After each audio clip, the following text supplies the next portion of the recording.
Recebemos todos vocês no ministério da Primeira Igreja Batista do Rio de Janeiro, que vai além deste culto que você está participando agora. É claro, nossa igreja é uma igreja tradicional, muitos anos ministrando a você, às pessoas que desejam participar deste ministério, não só através do culto, mas através de vários programas, vários projetos, vários eventos desta igreja. Você pode participar destes eventos entrando no site de nossa igreja, e neste site, na primeira página, você encontrará o informativo semanal. Este é um dia que o Senhor separou para que nós pudéssemos adorá-lo, e este culto nos traz também esta oportunidade. É claro, nós não adoramos ao Senhor só nos cultos. Aliás, a palavra de Deus nos diz que a nossa vida tem que ser um ato contínuo de adoração. Isto quer dizer que levantamos adorando, passamos o dia adorando em culto, fora do culto, vamos para as nossas atividades de família, de trabalho, de estudo, tantas outras atividades adorando ao Senhor. Portanto, queremos compartilhar com você essa experiência de culto, de adoração, mas não é esta a única experiência que nós queremos testemunhar para você. Isso quer dizer que, quando acabar este culto, você continua um adorador. Você pode continuar adorando a Deus. Por exemplo, cuidar de alguém é um ato de adoração. No dia de amanhã, quando você for trabalhar, quando você for estudar, quando você for cuidar de alguém, isto é um ato de adoração. Viver é um ato de adoração. Adoremos ao Senhor juntos, vivendo assim como Ele quer. Portanto, tenha uma boa noite conosco e depois deste culto, continue o Senhor abençoando a você e você continue abençoando alguém. Esse é o nosso momento de confissão, quando nós nos aproximamos do Pai para confessar os nossos pecados, os nossos erros e aí sim apresentarmos a Ele a nossa adoração.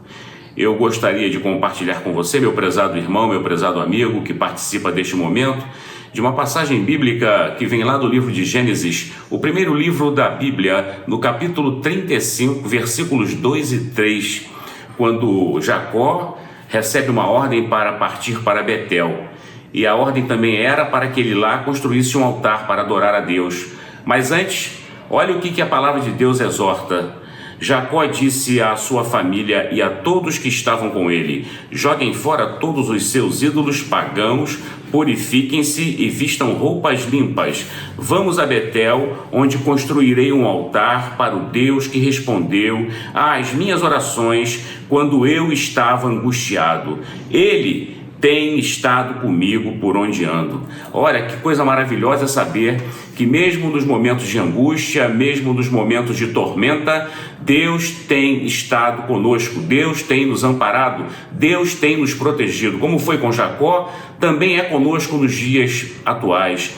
E uma coisa interessante é que para nós nos aproximarmos de Deus, para oferecermos a Ele adoração, nós precisamos jogar fora tudo aquilo que nos atrapalha, todos aqueles ídolos, né, que impedem a verdadeira adoração. Nós devemos nos purificar e nós devemos vestir roupas limpas. Isso já é um simbolismo para mostrar que o nosso Deus é santo e Ele exige de nós santidade. Mas antes, nós precisamos confessar os nossos pecados, confessar os nossos erros, reconhecermos que somos imperfeitos e falhos e que carecemos da graça de Deus. Vamos orar. Senhor, graças te damos pela leitura da Tua Palavra.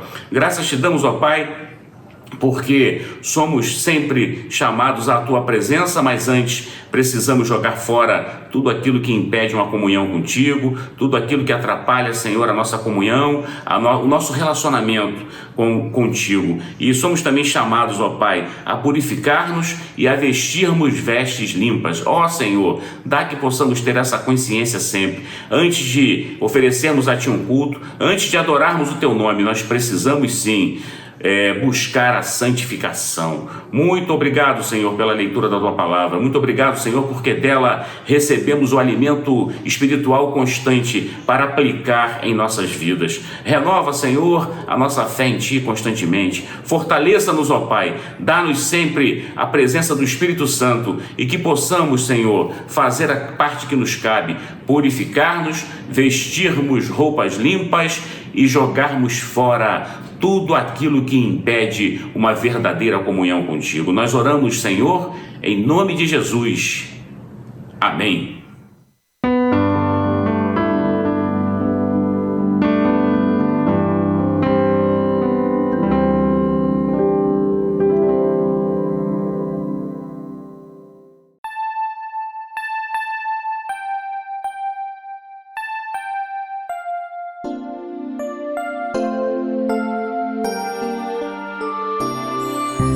Leva tu contigo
Amados irmãos, diletos amigos, com alegria estamos aqui hoje, nessa noite, para atender a um convite do pastor João Soares da Fonseca, nesse seu tempo de descanso, nesse seu tempo de férias.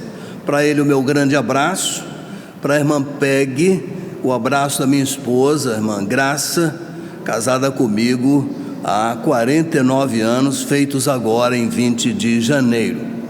Para todos os irmãos, trago o abraço da primeira igreja batista em Jacarepaguá, ao tempo em que quero deixar um convite para os irmãos. Nos próximos dias 11, 12 e 13 de março, nossa igreja completa seu primeiro centenário. O grupo organizador da primeira igreja batista em Jacarepaguá veio da segunda igreja batista do Rio de Janeiro, sob a liderança do pastor Salomão Luiz Ginsburg. Então eu acho que, de certa maneira, genealógica e estamos ligados, né? Genealógica e eclesiasticamente nós estamos ligados. Caso seja possível, agradeceríamos ter ali naqueles dias, ou em um dos dias, uma representação da primeira igreja do Rio de Janeiro. Mas a todos nessa hora, grande e forte abraço, que Deus nos conduza e nos possibilite comunicar aquilo que temos em nosso coração. Meus amados, para essa noite eu quero pensar em torno do tema A Proposta do Evangelho Completo. Quero tomar um único verso da Palavra de Deus na carta de Paulo a Timóteo, capítulo 1, verso 15. 1 Timóteo 1,15, texto que diz assim, note bem: esta palavra é fiel e digna de toda aceitação. Cristo Jesus veio ao mundo para salvar os pecadores, dos quais eu sou o principal. Não é muito fácil dizer as coisas de modo sintético, de modo resumido com qualidade, isto é, de forma completa. Algumas pessoas têm dificuldade em simplificar, em resumir suas ideias na hora de expor. Algumas, em sua tentativa, acrescentam um gestual intenso para dar cumprimento àquilo que querem dizer. Mas precisamos ressalvar que nem de longe se deseja elogiar a linguagem quase que só codificada desses últimos tempos nos meios eletrônicos. Apesar da enormidade e variedade dos meios de comunicação, há uma visível pobreza nos diálogos, pobreza no vocabulário e certamente falta de profundidade conceitual.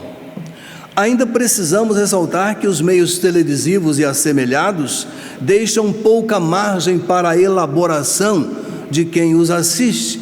Então, se pouco se lê, pouco se elabora. Felizmente, graças a Deus, há aqui e acolá movimentos convidando a leitura, a investigação, a perquirição, né? E nesse conjunto a igreja se destaca, porque a igreja tem sido, uma palavra meio antiga, um baluarte, uma defensora da boa e saudável literatura. De fato, parece que pensar dá trabalho. Os comunicadores via plataforma digital, esses comunicadores estão na moda. Mas, quando fazemos nossos trabalhos universitários, sobretudo, né, pós-graduação, doutorado, pós-doutorado, nós precisamos elaborar a nossa tese, resultado da nossa pesquisa, aí, um volume razoável de páginas, mas é exigido do investigador, do estudante, do expositor, que ele prepare um resumo bem pequeno disso, o abstract, em poucos parágrafos, de modo que se possa entender o que aquele conteúdo revela. Eu tenho para mim que esse texto de Paulo, está para o Evangelho como uma espécie de abstrato. Isso é um resumo bem completo. Esta palavra é fiel e digna de toda aceitação, que Cristo Jesus veio ao mundo para salvar os pecadores, dos quais eu sou o principal. Bem, havia em Minas Gerais um missionário, há algum tempo atrás, que trabalhava muito com discipulado. Ele gostava de uma frase, sempre a pronunciava. Ele dizia assim: o principal é fazer da coisa principal a coisa principal.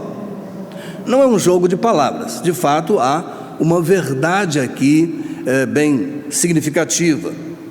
Algumas pessoas são muito prolixas quando precisam relatar suas ideias. É preciso de muito espaço para falar aquilo que elas estão pensando. Nosso texto tem uma resenha especial do que conhecemos como Evangelho.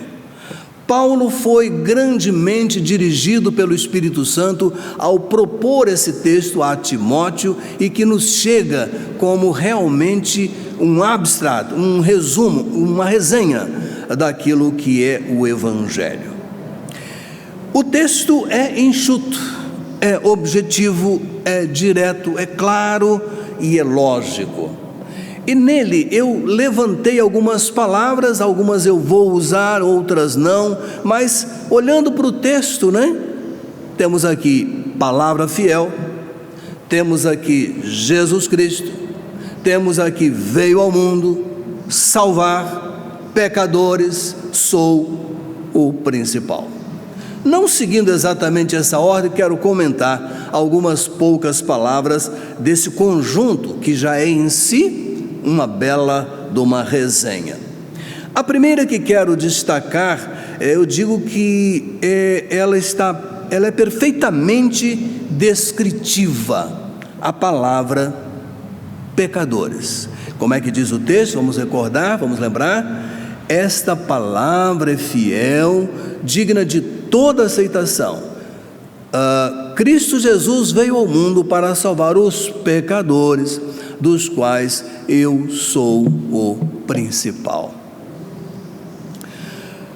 Por que essa palavra é bem descritiva? Porque ela inclui os pecadores de todos os tipos, de todos os tempos, de todas as raças, de todas as qualidades.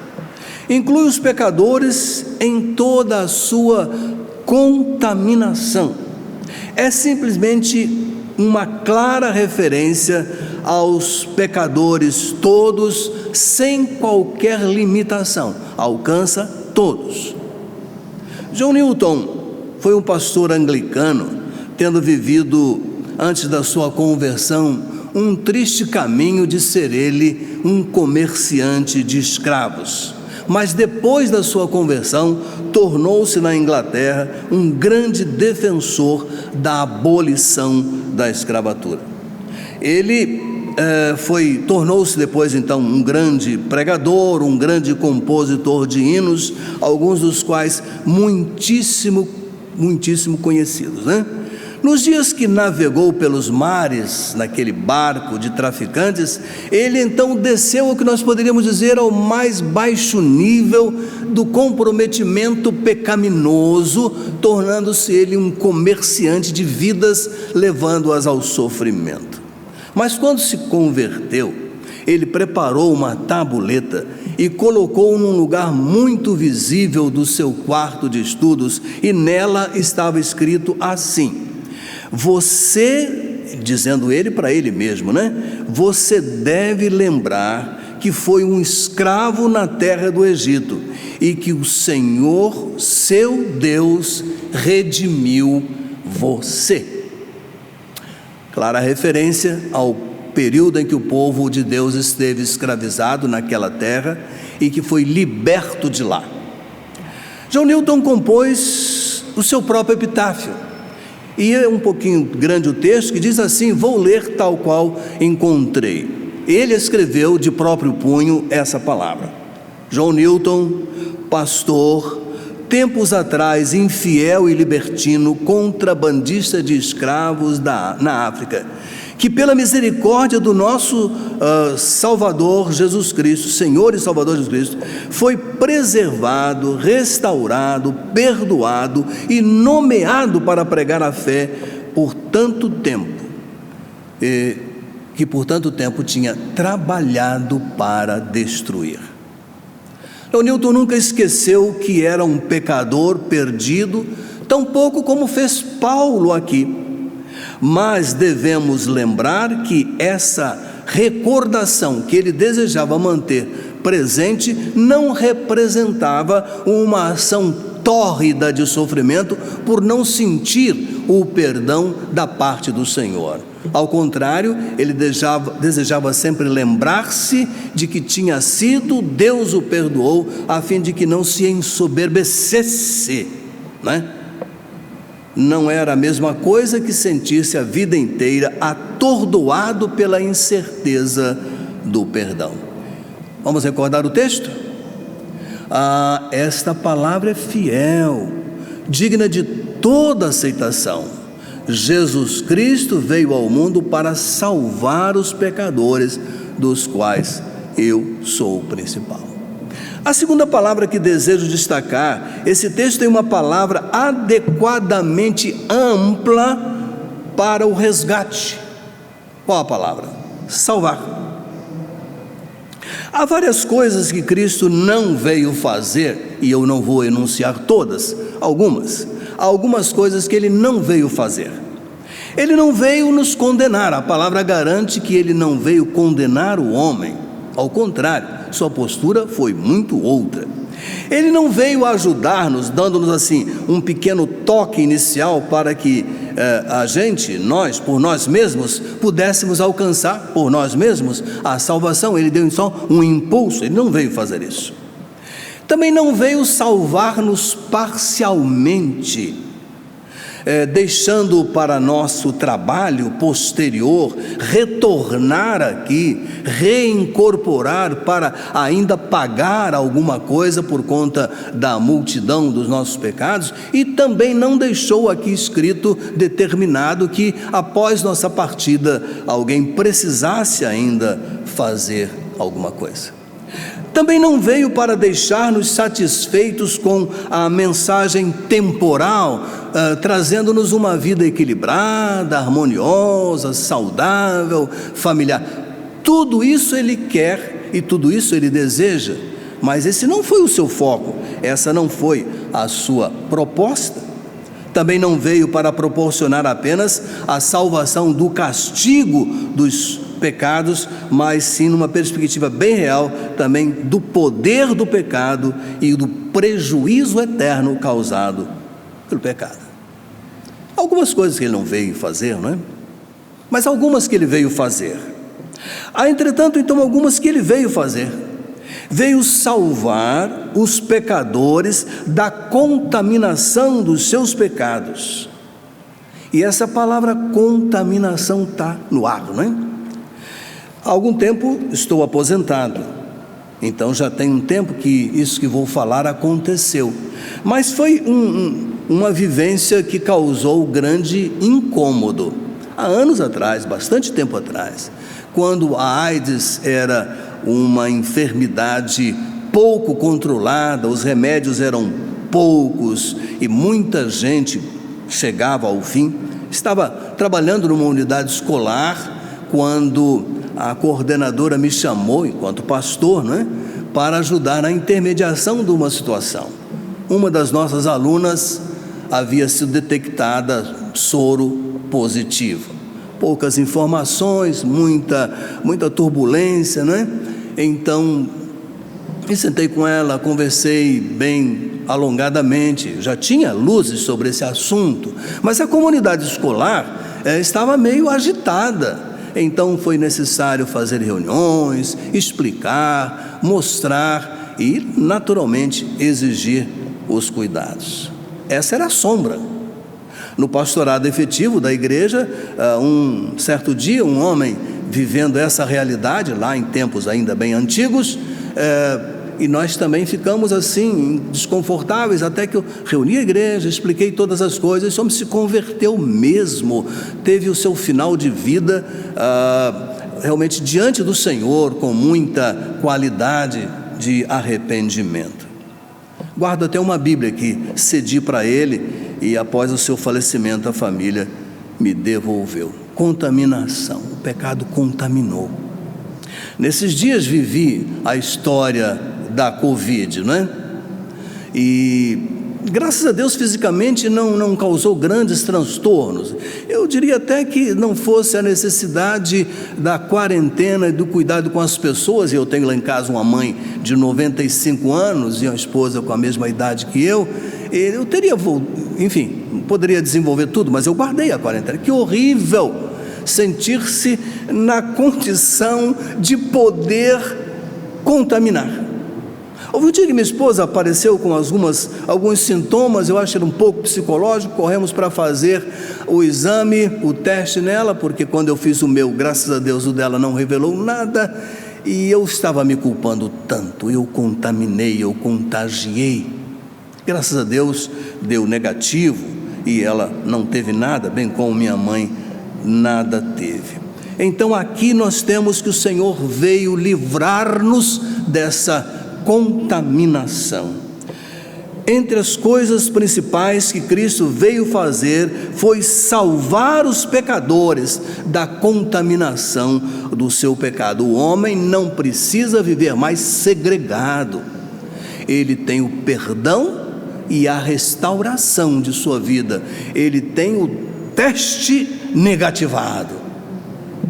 Terceira palavra, esse texto tem uma palavra de honra. É a palavra conjunta Cristo Jesus. É uma palavra de grande honra, porque o nome de Jesus significa Salvador, e diante desse nome todo joelho um dia se dobrará. Aliás, ao anunciá-lo, o anjo disse que ele salvaria o seu povo. É uma palavra de grande valor, porque o nome de Cristo significa ungido, enviado, aquele que veio. E a conjugação desses nomes, Jesus Cristo, põe em harmonia praticamente o Antigo Testamento, o Novo Testamento, de maneira absolutamente simbiótica, isto é, perfeito acordo. O Messias esperado e prometido estava entre eles, e agora, meus amados, milagrosamente, por seu Santo Espírito, está entre nós em sua forma presente na nossa vida, desejando ser o Salvador, o Deus conosco, plenamente guardando-nos e protegendo-nos, guiando-nos à eternidade, mas concedendo-nos aqui uma vida temporal de qualidade superior. O Jesus histórico era o Cristo, o Messias, o ungido de Deus, que muitos ainda não aceitam, infelizmente. Vamos recordar ao texto? Acho que se os irmãos não guardarem o que disse nessa noite, certamente terão reverdecido, né, a compreensão desse texto. Esta palavra é fiel, digna de toda aceitação.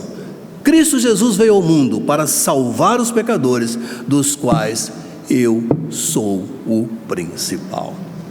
A quarta palavra desse texto é uma palavra de segura realidade, de realidade absolutamente verificável.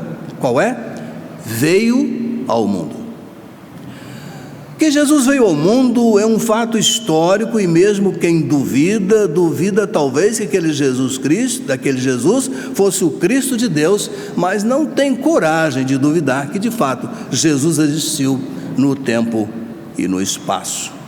A vinda de Jesus é tão histórica que alguns querem até mesmo ligá-lo a uma proposta de vida muito humana, incorrendo em grosseira heresia muitas vezes.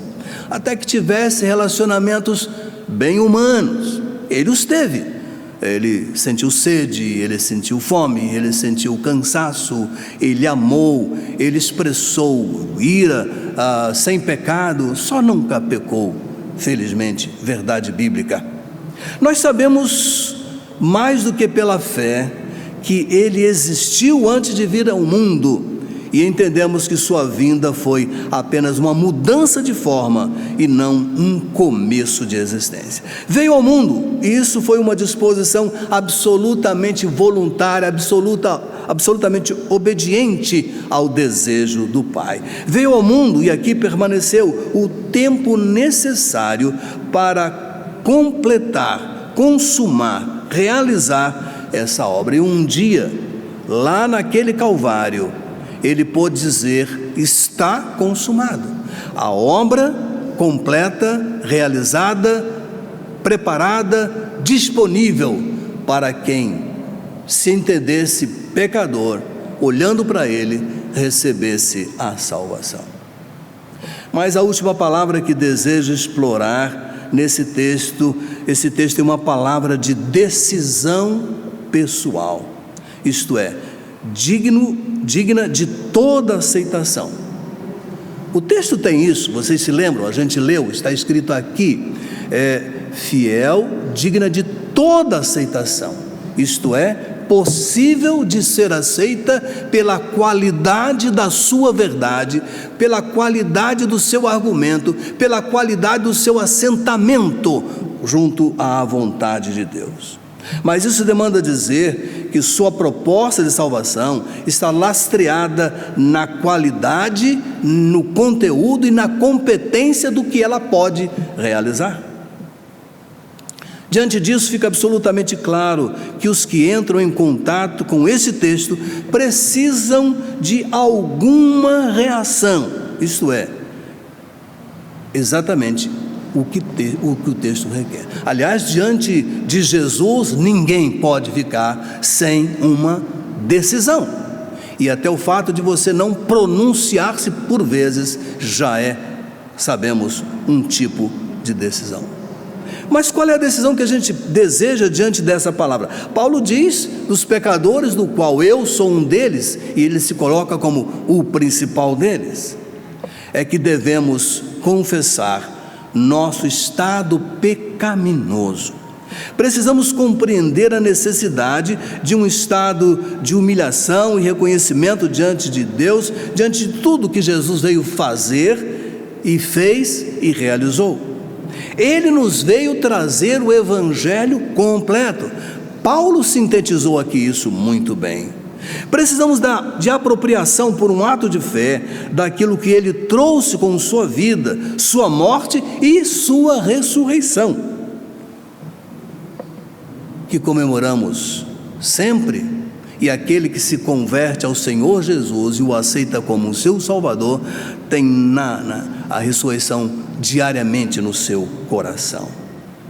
Precisamos confessá-lo publicamente como nosso Salvador e Senhor. E esse anúncio do texto, então, assim tão completo. Vamos concluir. Este verso vem contrariar aqueles que julgam o Evangelho uma coisa complexa, de difícil compreensão, algo incompleto, algo dependente de voltar aqui a esse estado de vida, retomar um caminho de entrega, de remissão, de pagamento. Por esse texto de Paulo, não temos uma proposta que exija um grande exercício especulativo. Claro, o Evangelho contém verdades que nossa mente nem sempre capta de algum momento. A revelação do Senhor Jesus, tudo o que Ele ensinou, carece de buscar entendimento, investigação, análise. Isso é absolutamente viável. Afinal, nossa mente limitada não capta todas as coisas. Mas uma coisa que está clara, amigo, uma coisa que está visível: Ele veio ao mundo com uma palavra sábia, completa, capaz, competente e deixou para você. Paulo disse: eu sou pecador. O que se requer de cada ouvinte é que se prenda ao principal, lembra da frase anterior? Que se prenda ao principal, da coisa principal, isto é, que Jesus é o Salvador. Você é pecador, Pecadores somos todos nós. Pecadores não perdoados não entrarão no reino dos céus. Jesus veio mesmo, e Ele é perdão. Você precisa recebê-lo como Salvador e permitir que Ele seja então o seu Senhor. Pela última vez nessa noite, e desejando que essa palavra fique enraizada no seu coração, vamos à sua leitura. Esta palavra é fiel, digna de toda aceitação, que Cristo Jesus veio ao mundo para salvar os pecadores, dos quais eu sou principal. Você precisa receber essa verdade. Esta é a proposta do Evangelho completo. Esse é o abstrato de tudo que se poderia dizer a respeito do que o Evangelho é.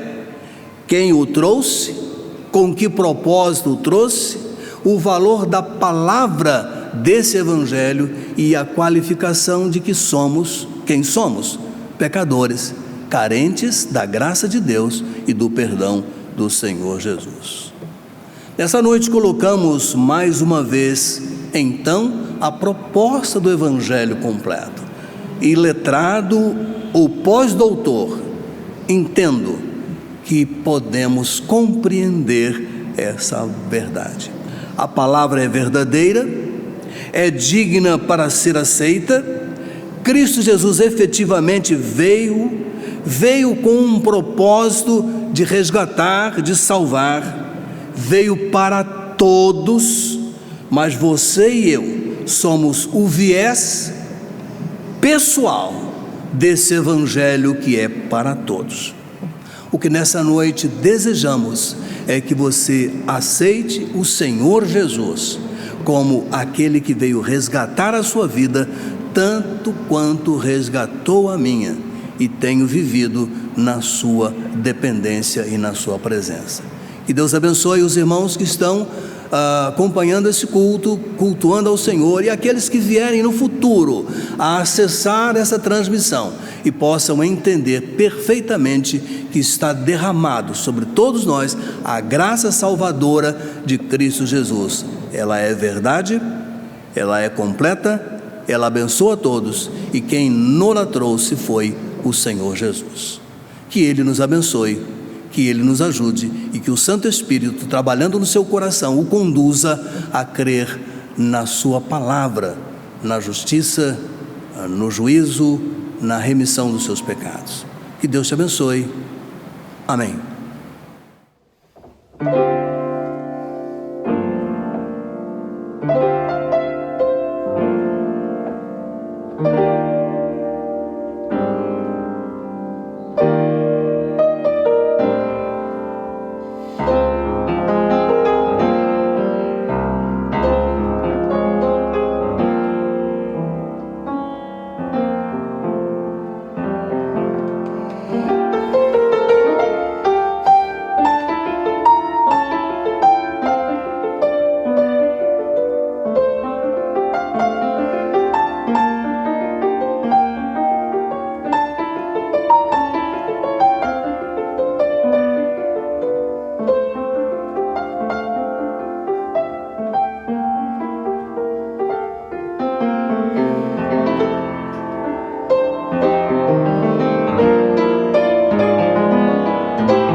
Amém.